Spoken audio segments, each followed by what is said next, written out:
Hello à tous, petit running matinal. Donc petite vidéo comme ça pour la semaine prochaine. Qu'est-ce qui va se passer?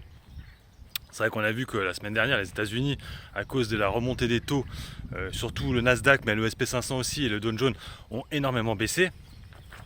On a vu que vendredi, on a eu une forte baisse et une grosse montée en fin de journée et on a clôturé limite en green sur pas mal des places, hein, que ce soit le Nasdaq, que ce soit le Dow Jones ou le SP500. Donc question, c'est la semaine prochaine que ça va donner. C'est vrai que là on voit que par exemple les cryptos sont plutôt verts, hein, il me semble, à part certaines, hein. Alors j'ai pas regardé les marchés encore étrangers qui sont ouverts. Après c'est vrai qu'on voit que au niveau des news c'est quand même pas mal de news intéressantes, plutôt bon signe, hein. C'est-à-dire typiquement aux États-Unis, les restaurants qui commencent à rouvrir, les cinémas qui rouvrent, l'activité qui reprend, les concerts, typiquement en Israël, tout ça. Donc c'est vrai que c'est pas mal de news flow qui sont plutôt bonnes pour les marchés. Alors vous allez me dire, ouais mais bon, on est déjà chez nous au CAC 40 à 5000, je sais plus combien, 5788 c'est ça? Donc on est déjà haut, mais bon, les autres marchés sont beaucoup plus hauts. Donc en fait nous on peut continuer à monter, c'est pour ça je pense que les 6000 points sont atteignables, à part s'il y a des nouveaux variants, hein, des variants savoyards, hein, qui mangeraient des tartiflettes, des choses comme ça.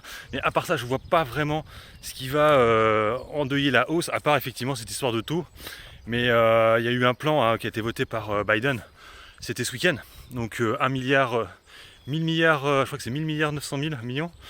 1000 milliards, j'arrive plus à dire le mot, une grosse somme en gros. Et donc voilà, hein, je pense que les Américains vont certainement être assez haussiers lundi. Après, c'est un peu le problème quand c'est comme ça, c'est qu'il y a comme les taux qui sont là derrière et qui peuvent remettre un coup de stress d'ici assez rapidement derrière. Donc voilà. Toujours la même chose, donc lundi je pense que ça va plutôt être bon signe.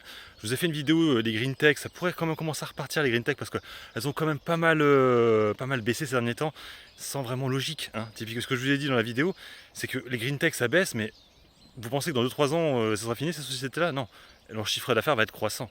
Il faut être honnête, vous voyez les élections municipales, pas mal de personnes des Verts qui ont été élus.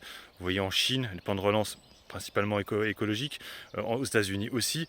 Donc effectivement les gens ne s'intéressent pas à ça, ils veulent acheter d'autres valeurs, laissez-les acheter ces valeurs-là, gardez vos positions, achetez à la baisse peut-être, mais pas trop non plus, hein. Faut pas non plus jouer, surtout sur les petites small caps, faites très attention, hein. Dès que c'est sur Euronext Graph, attention, mais sinon voilà, restez sur votre plan de jeu. Voilà, à part si vous êtes un trader émérite et bon, vous faites des rentrées et des sorties, comme je l'ai déjà dit, un peu comme des maisons closes de Bangkok. Faites-vous plaisir, hein, amusez-vous. Mais sinon, à part les autres, voilà, les investisseurs plutôt sérieux, on va dire, ne stressez pas, jouez vos échecs tranquillement. Et puis voilà, c'est une petite vidéo comme ça pour d'humeur, on va dire, plus par rapport à voilà, le marché actuellement. Effectivement, on est haut, mais il y a peut-être encore des possibilités à faire. Typiquement, les green tech ont pas mal dégusté, donc pourquoi pas. Allez, sur ce, je vous laisse. Bon investissement à tous, bon trade et à plus. Ciao.